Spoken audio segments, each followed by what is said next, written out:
보유세를 이제 양도소득을 계산할 때 필요 비용으로 인정해 주자 뭐 그런 말씀이신데 그것도 일리 있는 얘기 같습니다. 그건 나중에 한번 그것도 한번 고려해 볼 필요는 있어요. 그럼 덜 억울할 것 같아요.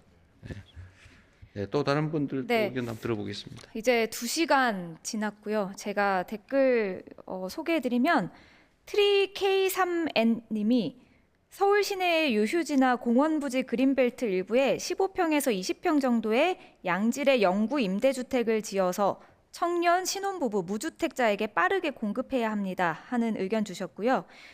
DW 킴 3178님이 생애 최초 LTV 확대, 대출 한도 상향해 주세요. 흑수저 고소득 신혼부부들은 지금 상황에서 너무 힘듭니다 라고 하셨습니다. 그리고 와치더선님이 보유세 입에 쓴 약이 많네요. 장기적으로 보유세 비율이 해외 선진국가처럼 실효적으로 증가할 것, 즉 현실화될 것이라는 정책이 계속해서 추진될 것이라는 확신이 있다면 시장 수요자도 이를 감안하여 다주택자, 투기자들도 고려할 것이라 생각됩니다. 라는 의견 네. 주셨습니다. 그리고 어쨌든 마지막이시면 아니요, 다 이제 하셨어요? 발언. 네. 그 유휴부지 예를 들면 지금 이제 산업 경제 상황이 바뀌었기 때문에 과거에는 당연히 도시에는 일자리로 공장이 필요하다. 근데 지금은 공장이라고 하는 것보다는 사실은 전혀 다른 첨단 연구, 뭐 개발 이런 쪽이 더 중심이 돼가고 있어서 사실은 이제 토지의 배치를 바꿔야 된다. 아까 누가 발표도 해주셨던 것 같아요. 네, 그 점은 우리가 각별히 좀 유념하겠습니다. 그래서 용도 변경을 하되 필요하면은 그로 인해서 생기는 과도한 이익은 일부를 좀 환수하는 공공기관하는 쪽에서 부담을 시키고 변경해서 주거로 좀 전환하는 그런 건 한번 잘 검토해 보겠습니다. 그리고 청년이나 신혼부부들에 대해서 좀 특별한 보호 정책이 필요하다는 점에 대해서도 좀 아까 발표에도 좀 있었는데 각별히 저희가 유념하도록 하겠습니다. 그리고 몇 가지 제가 좀 우리가 얘기해야 되는데 좀 빠져 있는 부분 지적을 좀 하고 의견을 좀 물어보겠습니다.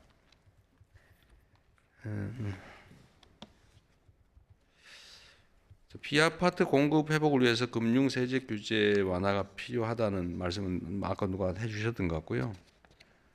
재개발 재건축 활성화를 위해서도 좀 규제 완화가 필요하냐? 뭐 요 얘기에 대해서는 약간 양론들이 있는 것 같아요. 이게 재개발 용적률을 올려주면 그게 과연 주택시장 안정에 도움이 되느냐, 주택 집값 폭등의 한 요인이 되느냐, 그 차이도 하나 있는 것 같습니다. 그리고 저희가 이제 공공 영역에서 이제 택지를 개발하거나 취득을 해서 주택을 공급할 때 어떤 방식으로 공급할 거냐, 즉 임대로 할 거냐, 아니면 분양을 할 거냐. 또 만약 임대든 분양이든 할 때 누구를 주 대상으로 할 거냐.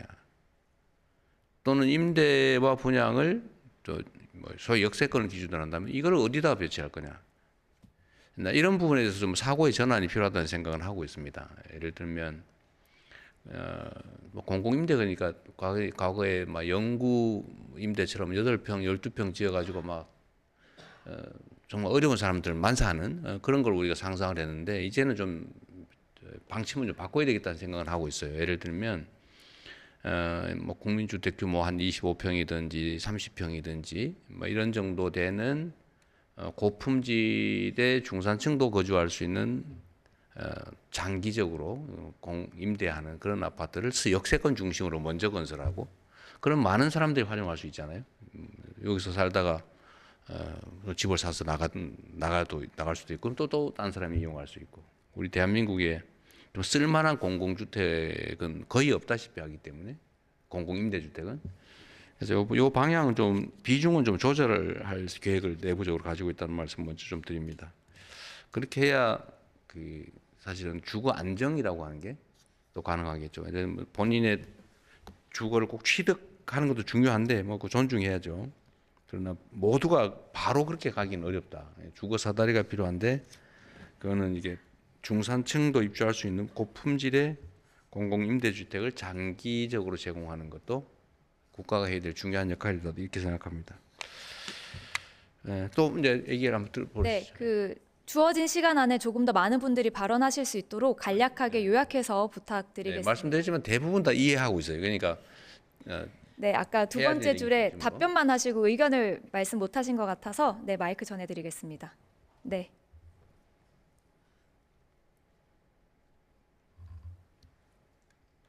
네, 발언 기회 주셔서 감사합니다. 저는 이제 재개발 재건축 전문 유튜브 채널 투미TV 운영하고 있는 김지경 소장입니다.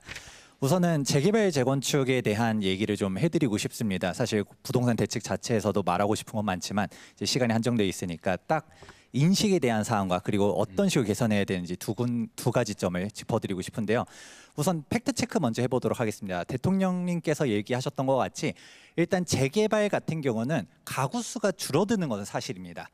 왜냐하면 이제 다세대와 다르게 다가구 같은 경우는 이제 아파트가 하나밖에 안 나오다 보니까 가구 수가 줄어드는 거는 맞지만 사실 이것 때문에 재개발을 막는 사람들, 재개발이 나쁘다고 말하는 사람들이 있습니다. 그런데 이제 중요한 거는 주택 보급률 자체는 100%가 넘어갑니다. 그렇지만 중요한 거는 어떤 주택을 공급하느냐가 핵심이라고 볼 수 있는데요. 지금 비아파트, 이제 빌라, 오피스텔 공급이 필요하다라고 말하시는 분들이 있습니다. 하지만 막상 빌라 들고 있는 사람들 입장에서 거기에 대해서 공감하지 않을 겁니다. 당연한 얘기지만 빌라를 공급하면 빌라 집값이 빠집니다. 그러면 지금 현재 시점에서 집값이 비싼 거는 신축 아파트가 비싼데 그러면 사람들이 원하는 유효 공급을 늘려줘야 됩니다. 일단 그 부분이 제일 중요하다고 볼 수 있고 그리고 그렇게 되면 집값이 또 올라가는 거 아니냐라고 말할 수 있겠지만 제가 한 가지 사례만 얘기 드리도록 하자면 그 점은 동의해요. 네. 사례 안 해도 될 것 같습니다. 그러면 이제 재개발 재건축을 어떤 식으로 활성화할 수 있느냐에 대해서만 한 가지 얘기해 드리도록 하자면 사실 대통령님의 의지만 있으면 할 수 있습니다. 이게 뭐 용적률을 더 주고 이런 사항이 아닙니다. 저도 도시계획 박사지만 이런 사항에 대해서는 서로 일장일단의 비교가 있는데 바로 어떤 건 이주비입니다. 사실 이주비 관련해서 앞에서도 많이들 얘기 나왔었지만 사실 이 심각성을 잘 모르시는 분들이 많아서 그런데 왜냐하면 이주비라는 게 꼭 앞서서 얘기했었던 게 예를 들어 실수요자들만 이주비 규제를 완화해야 된다. 다주택자는 뭐 규제해도 된다라는 식으로 얘기하지만 정비사업 실무 현장에서는 이야기가 또 다릅니다. 왜냐하면 재개발 재건축에서 결국은 이주를 나가야지 빠르게 이제 이주 철거를 진행하고 착공할 수가 있는데 여기에 대해서 너는 다주택자기 때문에 이주를 못 줘라는 문제가 발생하면 사실 이주가 진행될 수가 없습니다. 그렇다 보니까 이제 정비사업 실무 현장에서는 시공사의 신용 공여를 통해 가지고 이 사업비 대출을 네. 지원해 주는 식으로 가는데 이게 금리 차이가 지금 일반적인 대출은 4%인데 이제 추가 이주비는 6에서 8%입니다. 그러면 조합원들당 이제 이주 철거 기간이 이제 2년에서 공사 기간 3, 4년 되는데 이 기간을 합산하면 최소 인당 몇 천만 원에서 억 단위의 추가 금융 부담이 생깁니다. 그러면 이게 조합 단위로 보게 되면 수백억의 금융 비용이 추가로 인정되게 되는 것인데 이 부분만 완화된다 하더라도 정비 사업 활성화할 수 있다고 생각합니다. 네. 어쨌든 이주비 지원 얘기는 아까도 여러 차례 했던 것 같고요. 좀 세심하게 살펴보겠습니다. 네. 그리고 부동산 카페, 맘카페 운영진 분들 오신 것으로 알고 있는데 혹시 발언하실까요? 네, 손 드셔서 저기 한 분 계시거든요. 마이크 전해드리겠습니다. 안녕하세요. 유튜브랑 네이버 카페 맘 카페가 그런가요? 부동산 카페라고 하셔가지고 네. 그런가요?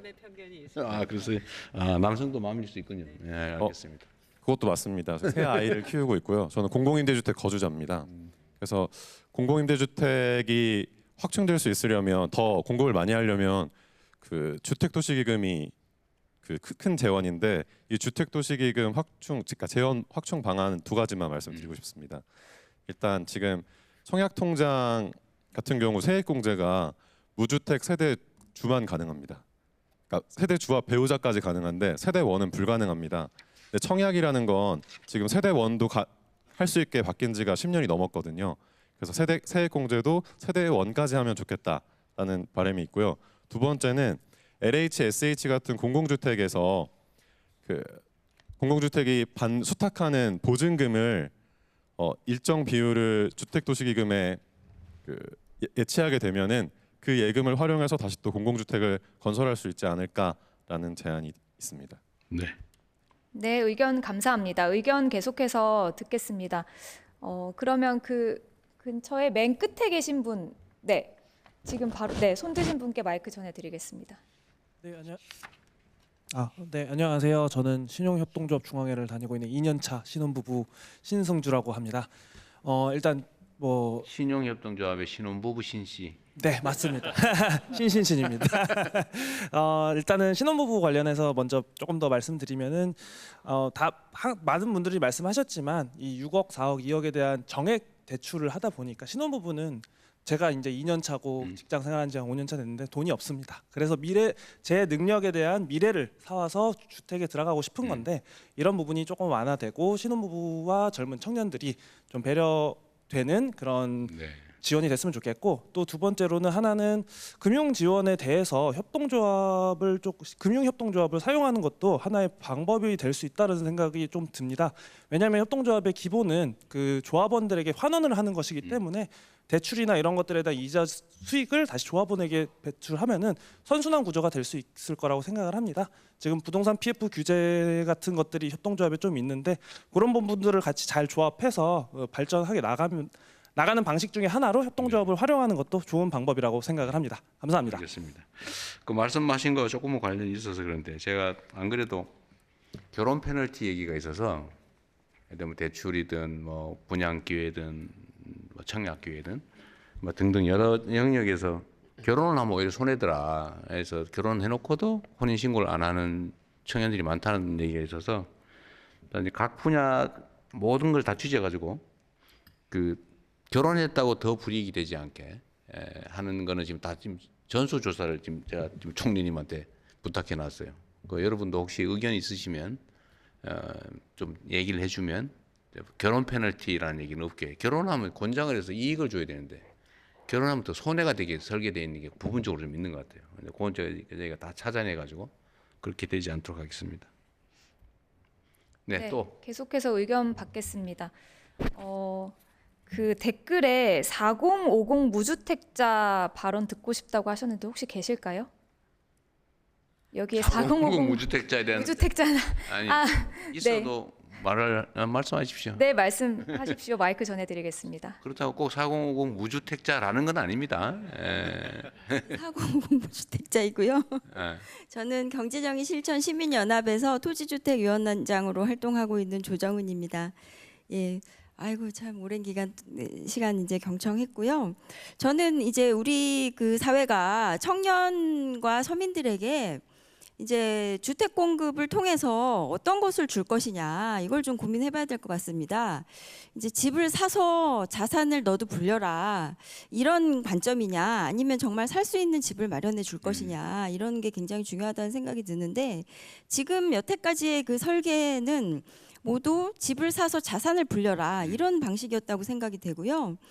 그러다 보니까 지금 이제 여태까지 계속 강조하셨던 그런 실거주의 그 어떤 실수요자, 뭐 그 실수요자 실거주 1주택에 대한 그런 여러 가지 혜택들이 어떻게 보면은 이 부동산에 대한 어떤 그 투자나 구매를 모두 다 거의 사실 저는 부동산을 모두 다 투기라고 생각하거든요. 100% 사실 실거주라고 하더라도 왜냐하면 어떤 집을 살 것인지를 결정을 하는데도 이제 경제적인 선택이기 때문에 그리고 아까 이제 최초의 그 진민 교수님께서 2022년도에 왜 그렇게 착공량이 비아파트 착공량이 줄었느냐 이제 대통령께서 물어보셨는데 똑같이 그 저렴한 주택이 많이 공급이 됨에도 불구하고 별로 사려고 하지 않습니다.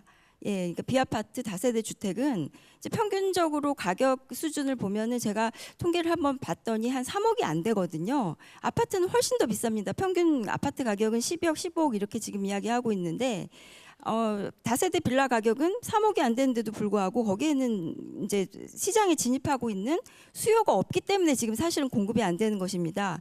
원자재가 오르고 뭐 이런 여러 가지 이유가 있겠지만 가장 중요한 이유는 그 시장에 공급을 하더라도 소화해 줄 만한 수요가 없기 때문이고요. 그 수요가 없는 이유는 바로 이제 1주택자에 대한 과도한 여러 가지 혜택들 때문에 수요가 아파트에만 쏠리고 있고 실수요자들이 정작 이제 돈이 되지 않는 자산으로서의 가치를 갖고 있지 않은 그런 주택에는 이제 수요가 지금 몰리지 않고 있기 때문에 임대인들에 대해서도 이제 다주택자에 대한 여러 가지 지금 정부에서 이제 규제를 발표하고 있다 보니까 다주택자도 살 수 없는 집이 되고 실수요자들도 살 수 없는 집이 되고 그러다 보니까 사실은 여기가 공급이 안 되는 이유는 지금 수요가 없기 때문입니다.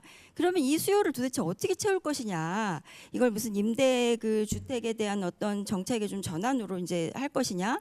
아니면 1주택자에 대한 어떤 과도한 세제 혜택이라든지 뭐 이런 특혜를 조금 축소하는 방향으로 할 것이냐? 이런 것들이 좀 종합적으로 고민이 되면 좋겠다는 생각이 되고요. 그리고 저는 이제 주택 공급 방법으로 한 가지 좀 이렇게 제안하고 싶은 부분이 있는데, 이제 그 대통령께서도 계속 이제 강조하셨던 부분인데, 그 공공택지를 팔지 말아라. 그리고 로또 분양이 되지 않도록 해라, 이런 말씀을 강조하셨던 걸로 제가 알고 있습니다. 그런데 이제 그 우리나라는 또 그 이렇게 수용권이라는, 강제 수용권이라는 그런 강력한 행정권을 발동해서 그 이렇게 택지를 공급하는 그런 지금 구조를 가지고 있는데, 그런 공공택지를 이용해서 토지를 민간에 매각하지 않고 건물만 민간에 분양하는 토지임대부 방식을 이제 저희는 계속 주장을 해왔습니다. 토지임대부 그 방식은 대통령께서도 지난 이제 대선 때 공약으로도 이제 이렇게 그 발표하신 바도 있고, 다른 많은 이제 그 지자체 분 이렇게 출마하시는 분들이 많이 공약을 하시는데 실제로 이제 실행은 많이 안 되고 있습니다. 근데 이 장점이 뭐냐면, 이제 그 건물에 대해서는 소유권을 장점 말씀 안 하셔도 될 것 같아요. 예. 하여튼 뭐 여러 가지 많이 있지만, 그 이제 그 토지 임대료가 사실상은 보유세 역할을 하기 때문에 저렴하게 공급하면서도 알겠습니다. 일부 이제 토지 임대료를 환수할 수 있는 그런 구조이기 때문에 이런 방식의 주택 공급 방식을 네. 제가 한번 말씀드려보겠습니다. 그 남기업 선생이 옆에 계신 분들 매 똑같이 이 얘기를 하고 있죠. 네, 우리도 사실 검토를 많이 해봤습니다. 네. 댓글, 잠깐만. 네. 그래서 이것도 사실 여러분들한테 의견을 하나 물어봐야 되는데, 이게 이 말로는 참 그럴듯하거든요. 그 저도 과거에 우리 남기업 선생이 얘기한 대로 그렇게 해야 되겠다 이런 마음을 먹었는데, 막상 제가 그 실제 정책을 담당하다 보니까 이게 과연 이상적으로 될까라는 생각이 든 이유가 있어요. 그게 뭐냐면, 대한민국은 우리 국민들의 주권 의식도 매우 높은 반면에 이 민원의 강도가 너무 셉니다. 이게 이제 발전의 원동력이기도 해요, 실제로. 근데 어떤 일이 벌어지냐면, 실제로 분양한 바가 있잖아요, 서울시에. 그때 누가 이명박 대통령 때 했던가? 이명박 예, 뭐 대통령 그때 때 했죠. 보금자리 주택 강남 세곡에서 일부는 가 있습니다. 완전 분양을 하고, 일부는 토지를 임대하면서 분양한 게 있어요. 있는데 나중에 세월 지나고 난 다음에 보니까 가격이 거의 비슷해졌어요. 왜 그렇게 되냐? 사람들 속에 확신이 생겼습니다. 이거 언젠가는 내가 이 땅도 분양받을 수 있어. 그 확신이 생기는 것 같아요. 그 실제로 이게 나중에 예를 들면 해당 지역의 국회의원 선거, 뭐 시장 선거 이런 거 할 때 이거 저 분양할 거야, 안 할 거야? 그거 어떻게 안 할 수가 있겠어요? 그 표가 몇 개인데. 결국은 무너지는 거예요. 이 못 지킨다는 생각이 들어요. 제 생각에는 지킬 수 있을까? 과연 토지 임대부라는 이름으로 건물만 분양을 하는데 과연 이거 임대 상황을 나중에 재개발할 때 지켜낼 수 있을까? 지금 법도 이상하게 지금 개정이 돼가지고 당연히 그 건물 소유주에게 팔아야 되는 것처럼 애매모호하게 돼 있어요. 근데 이런 상황에서 머리띠 묶고 해당 지역의 주민 막 수천 가구가 또는 전국적으로 막 수십만 가구가 앞으로 늘어난다면 그 대통령 선거에 치명적인 영향을 미칠 텐데 과연 견뎌낼 수 있을까? 내가 그 생각이 드는 순간에 이거 좀 조심해야 되겠다. 결국은 명목은 좋고 출발은 그럴듯한데 최종적으로는 결국 그 해당 건물 소유주한테 우선권을 주거나 결국 그렇게 될 수밖에 없지 않을까 그 생각이 들더라고요. 이제 현실의 문제예요. 하여튼 우리 고민거리. 근데 과연 이런 상황에서도 토지 임대부 건물 분양을 하면 실제로 분양가는 싸질 수는 있죠. 근데 이게 과연 택지를 실제로 저축하는 효과가 실제 있을까? 라는 점에 대해서는 약간 고민거리이긴 해요. 한번 같이 고민해 주면 좋을 것 같아요. 네. 나중에 한번 끝이 없어요. 예. 네, 그 온라인으로도 계속해서 많은 분들이 함께해주고 계십니다. 댓글로 의견 남겨주셔도 되고요. 부동산 토론회.kr 통해서 의견 주셔도 되겠습니다. 그리고 댓글 보니까 김인만 대표님 의견 듣고 싶다는 그런 내용이 누구도 있었어요? 많거든요. 네, 마이크 바로 전해드리겠습니다. 이게 대출 받는 것보다 발음 끊는 게 더 힘든데. 숫자 너무 많아요. 예, 부동산 경쟁이. 경제연구소 김인만 대표고요. 뭐 여러 가지 의견들 많이 주셨는데 제가 궁금한 건 이제 두 가지입니다. 하나는 정부의 세제 개편안 방향이 다주택자 규제, 비거주 1주택자 규제, 또 초고가 주택 규제로 이제 세 가지로 저는 정리를 하고 싶습니다. 초고가 주택 정의는 뭐 의견이 분분한데 뭐 50억 이상이 될지 분분한데요. 초고가 주택 최근에 서울 집값 상승이 15억 이하 중저가 아파트들이 신혼부부들이 많이 사면서 이제 집값이 올라가는데 초고가 주택 보유세를 올리면 지금 서울 집값이 문제가 되는 영역이 안정이 될 것인가가 저는 좀 걱정이 되는 부분이고요. 두 번째는 비거주와 어떻게 걱정이 돼요? 다주택자들 예를 들면 효과가 있겠냐 과연 그 말인가? 그러니까 15억 이하가 안정이 돼야 되는데 15억 이하 구간은 보유세를 많이 올리기 힘든 구간인데 초고가 주택을 때리는데 15억 이하 아파트가 안정이 될까 그 연관 관계가 몇 년 안에 효과가 나올지 잘 모르겠고요. 비거주와 다주택자를 때리면 결국 그분들은 세입자를 때리게 되는데 지금 전세 월세 난인데 세입자들이 맞았을 때 그러면 정부는 다주택 비거주 1주택자를 때렸을 때 전월세 시장 세입자 보호 대책이 지금 마련되고 있는지 제가 궁금하고요. 결국에는 이제 보유세를 올리게 되는데 보유세를 내는 초고가 주택이든 고가 주택 대상자도 저는 두 부류가 있다고 생각합니다. 최근에 사신 분들, 50억 아파트를 사신 분들은 능력이 대단한 분들이라고 생각을 합니다. 솔직히 좀 부럽습니다. 능력이 많은 분들인데 그런 분들은 보유세를 충분히 낼 수 있다고 저는 생각을 합니다. 근데 20년 전에 5억에 사서 재건축이 돼서 뭐 40억, 50억이 되신 분들은 사실 현금 보유 능력이 굉장히 약합니다. 그분들한테 보유세 부담을 많이 올렸을 때 그분들이 할 수 있는 방법은 못 버티니까 집을 팔아야 되는데 20년 동안 삶의 터전이 보유세 때문에 밀려나가는 게 옳은 것인가에 대한 의문이 있고요. 그렇다면 저는 제가 드리고 싶은 대안은 그분들한테 미국 같은 경우 일부 주는 취득가 기준으로 합니다. 5억에 사신 분은 5억에 대한 세금을 높게 내는 거고 최근에 사신 분은 50억에 대한 세금을 높게 냅니다. 보유 능력이 다르기 때문입니다. 탈출하고 싶은 분들은 양도세를 좀 내려줘야 되는데 양도세를 내리면 사실 그 불로소득 논란이 있거든요. 무주택자들이 상실감이 큰데 제가 제안드리고 싶은 건 조건부로 서울 집을 팔고 지방에 고향에 뭐 미분양 주택을 사면 양도세를 면제를 해주든지 집을 팔고 금융계좌나 국민연금에 넣고 내가 장기간 키핑하겠다는 분들 양도세 면제나 감면을 주는 방법 아니면 10년, 20년 동안 임대료를 안 올리는 분들한테 감면이나 뭐 면제 혜택을 주는 방법 다양한 조건부로 탈출구를 좀 만들어주면 좀 좋겠다는 말씀 드리고 싶습니다. 보유세도 뭐 이연하는 방법도 있잖아요. 뭐 이연하는 방법도 있겠습니다만 이연은 결국에는 또 다 낼 건 내야 되는데 20년 전에 사신 분은 경제활동 대기업을 다니다가 지금 은퇴하신 분인데 앞서서 이제 1% 10억 얘기도 했는데요. 10억에 1%면 1,000만 원인데 1년에 보유세 1,000만 원 내기 쉽지 않거든요. 네, 알겠습니다. 이상입니다. 네, 우리나라의 이제 보유세 강화를 내리려 강화도 아니죠. 사실은 통상적인 선진국 수준으로 좀 하려도 한 3배는 올려야 된단 말이에요. 최하. 지금 3배를 올리면은 아마 거의 뭐 폭동 비슷한 상황이 벌어지지 않겠어요? 그러니까 사실은 과거에 했어야 될 일이죠. 과거에 보유세를 정상화했더라면 이렇게까지 오르지 않았을 겁니다. 사실은. 근데 이미 너무 많이 올라 버렸어요. 근데 내려가긴 너무 어렵죠.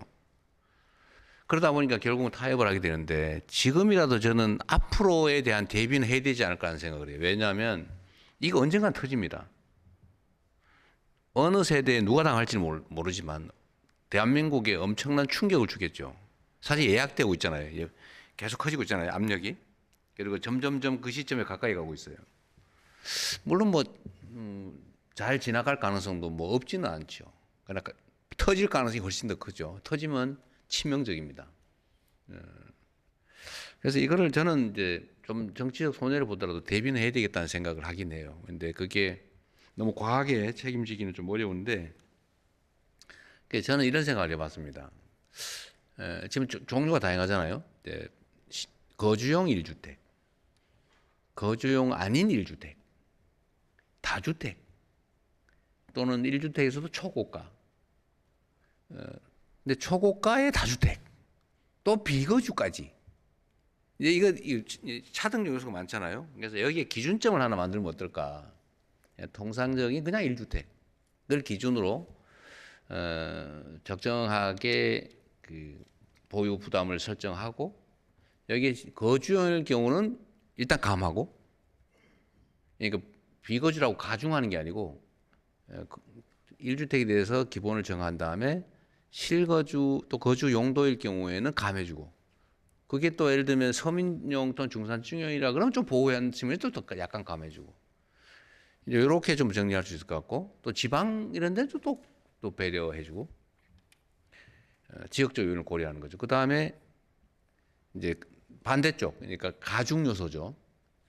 감면 요소 이제 가중 요소는 엄청 비싸다. 뭐 호화주택으로 분류되는 뭐 그런 거다. 아니면 다주택이다. 아예 그냥 진짜 명백한 투기용이다. 뭐 이런 경우도 가중 요소들인데 그것들을 좀 더하고 이렇게 해서 좀 단계적으로 차등을 두는 걸 지금 고민을 하고 있긴 합니다. 근데 그게 어느 정도가 적정할지는 사실 여러분들 의견을 좀 오늘 듣고 싶었는데 여러분도 어느 정도가 적정하다는 얘기를 하기 진짜 어렵죠. 그런 얘기는 사실 좀 듣고 싶고요. 또 한 가지는 이거 하나 제가 의견도 좀 여쭤보고 싶어요. 전세 대출 얘기를 제가 아까도 잠깐 물어봤는데 사실 대한민국의 주택 가격 중에서도 아파트 가격이 이 비정상적으로 폭등하게 된 경우가 여러 가지가 있죠. 예를 들어 부동산 전체적으로는 보유 부담이 너무 적어서 부동산 값이 많이 올랐던 거고 그 중에서 그 아파트 가격이 많이 오르게 된 것은 뭐 편리한 것도 있지만 보호 정책이 너무 과중해서 오른 것도 있어요. 근데 이 중에 또 하나의 요인이 뭐였냐면 소위 전세를 쉽게 해준다고 서민들에게 지원을 해준다고 전세 대출을 거의 무제한으로 해줬던 겁니다. 이게 이제 왜냐하면 전세를 얻는 너무 쉬우니까 그럼 집값이 또 오르거든요. 집값 오르는 주요 원인이 되는 데다가 급기야는 집값 100%의 전세를 얻는 경우도 100% 보증을 해주거나 대출을 하니까 사기가 생겨난 거예요. 원래는 집값이 한 60, 70%가 전세 가격이고 전세 보증금의 한 7, 80% 정도만 보증을 하든지 뭐 이렇게 대출하든지 해줬어야 되는데 집값만큼을 다 해준 거예요. 그냥 당연히 사기꾼이 생겨난 거죠. 예를 들면 집값이 원래 10억에 지은 건데 이거를 15억에 또는 13억에 지었다 그러고 13억에 세를 주는 걸로 하고 당연히 13억 대출이 되니까 먹고 이제 다른 집 사서 또 하고 돈 하나도 없으면서 막 수백 채 전세하면서 나중에 한 곳에만 문제가 생기면 다 문제가 돼버린 거죠. 이게 이제 전세 사기가 된 거예요. 그래서 이 전세 대출이 서민들의 주거 안정을 위한 지원 정책이라는 측면이 있는 동시에 집값 폭등의 주원인이 됐는데 이걸 이제 조정을 할 때가 된 것 같아요. 물론 이미 하고 있죠. 사실 뭐 대출도 엄격하게 비율도 낮추고 이렇게 지금 하고 있는데 요것도 여러분들 생각도 한번 듣고 싶어요. 예를 들면 이 방송을 보시는 국민들께도 말씀을 드리고 싶은 부분인데 이 전세 대출이 집값 폭등 또는 이 높은 집값 유지의 주 원인이기 때문에 이거를 확장을 하는데 좀 신중해야 된다. 더 추가하는 또는 이미 있는 것도 조금 엄격하게 제한해 나가야 된다라는 이 양 입장이 있어요. 근데 그거에 대한 의견은 좀 어떻습니까? 근데 물론 이건 있죠. 사실 정답은 있어요. 집값이 폭등되지 않도록 전세 대출은 대출 규제는 강화해야 된다. 다만 꼭 필요한 뭐 청년 신혼부부 생애 최초 전세 대출자 뭐 여기에 대해서는 구체적 타당성이 있게 거기는 지원해 줘야 된다. 또 서민 주거에 대해서는 이렇게 아주 핀셋형으로 지원해 주고 일반적으로는 좀 낮추어야 된다. 이게 정답일 가능성이 많죠.